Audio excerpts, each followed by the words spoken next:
But if, God forbid, tomorrow morning there is a terrorist attack in the United States, the first question everyone's going to have is, why didn't we know about it, and why didn't we stop it?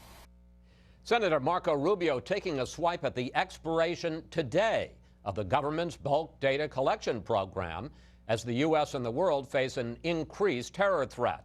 And it's time now for our Sunday group, Fox News senior political analyst Brit Hume, former Democratic Congresswoman Jane Harman, director of the Woodrow Wilson Center, Fox News chief Washington correspondent James Rosen, author of the new book, Cheney One-on-One, and Robert Costa from the Washington Post. Brit, it's an interesting confluence of events. The bulk data collection program of Americans' phone records, as we pointed out, ran out at midnight last night, just as the State Department issues a worldwide travel alert for all Americans. What do you make of those two things? Well, and there's more to it than that, because this figures in the Republican presidential campaign, because Marco Rubio and Ted Cruz are competing for some of the same voters. And one of Rubio's talking points, reflected in part by the soundbite that you showed, is that Cruz voted to end this program. So you have that factor added into all of this as well. My sense about it is that we never did have a victim that came forward or was ever shown that there was one of this program. And intelligence professionals such as Mike Hayden, former director, CIA director, has been on this program many times, have insisted again and again that it was very useful and helpful. And so I think it's fair to say that a great many intelligence professionals think we're now without an effective tool for anticipating these terror attacks. Well, let me ask an intelligence professional, Congresswoman Harman, you were the former top Democrat on the House Intelligence Committee when you were in Congress. Did you ever see evidence that the NSA abused its powers in collecting Americans' phone records? And do you think the expiration of the program as of midnight will hurt our counterterrorism effort? Well, first of all, I supported the program. I was briefed on it early in the Bush administration. I thought that the legal underpinnings were weak, and in 2008, Congress made a big effort to put the whole program under law as part of the Foreign Intelligence Surveillance Act. So I voted for that. This change came about after I left Congress. I don't think because I left Congress, but there's been a lot of discontent after the Edward Snowden leaks with the so-called invasion of privacy. But the good news is this. First of all, the program was not abused. Second of all, the law that recently passed, which does change the program, doesn't eliminate it. But third of all, we have other surveillance tools, which are lawful and which we continue to employ. And a big chunk of those expires or sunsets in 2017. By then, I would hope that there would be a coalition that would understand the point of having robust surveillance tools for our government, given the terror threat.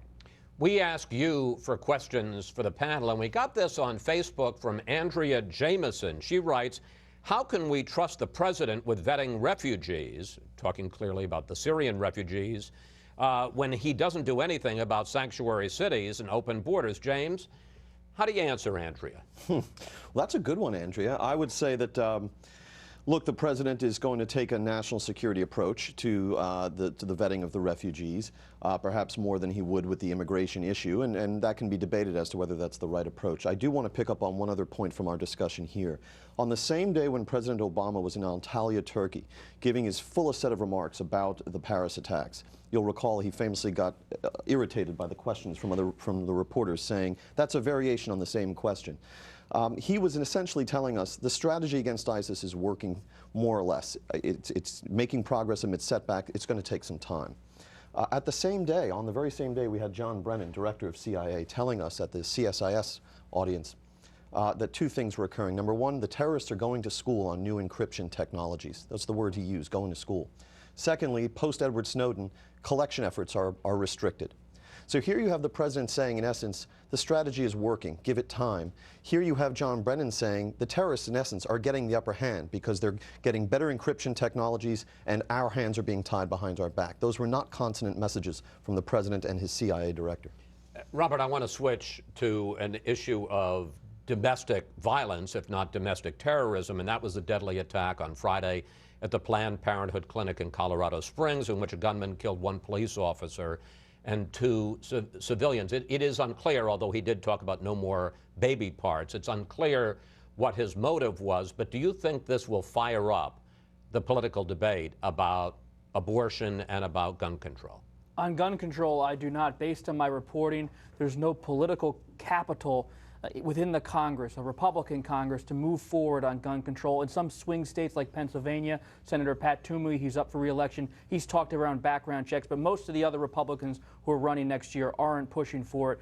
On abortion, we've seen the House Republicans go hard after Planned Parenthood with investigations. This still remains an anti-abortion party. I don't see that changing, though the pitch and tone may change in light of these attacks. We saw Senator Cruz in Iowa over the weekend offer his condolences to the victims. And what about the Democrats? Do you see them changing their position at all on either issue? Especially on gun control, Democrats who are running for the Senate, for governor, are taking their cues from the president. And he has urged Congress to act more on gun control. We could see this become a key issue. I'm looking especially at New Hampshire with Kelly Ayotte. She's up for re-election next year. She did not back for the Senate. And in the presidential race, Hillary Clinton has been a staunch advocate for more gun control, but she doesn't really have a competitive primary, so I don't see it becoming central. I want to talk about one other interesting development this week, Brit, and that is that we had major protests in Chicago over the release of a video and also over the charging of a white police officer with first-degree murder a year after he allegedly shot a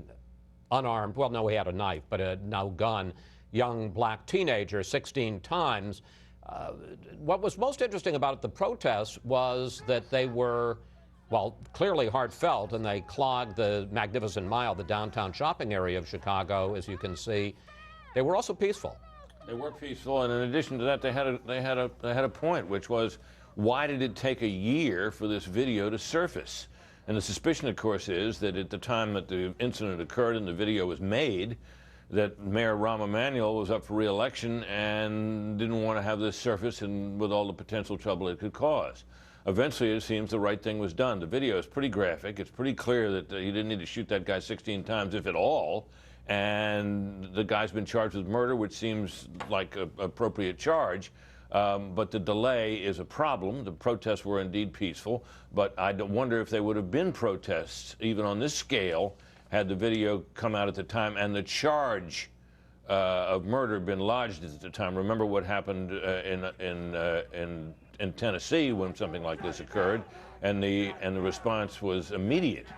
Was it Tennessee or South Carolina? Don't recall right at the moment, but there was a police shooting. Remember the guy shot dead in the park? The right. Cop chasing after him. He was immediately charged, and the community rallied. I'm not sure they would have rallied as much in Chicago. It is kind of astonishing when the tape seems so incriminating that it would take, I think it was 13 months to charge this individual officer. Yeah, it's hard to explain that.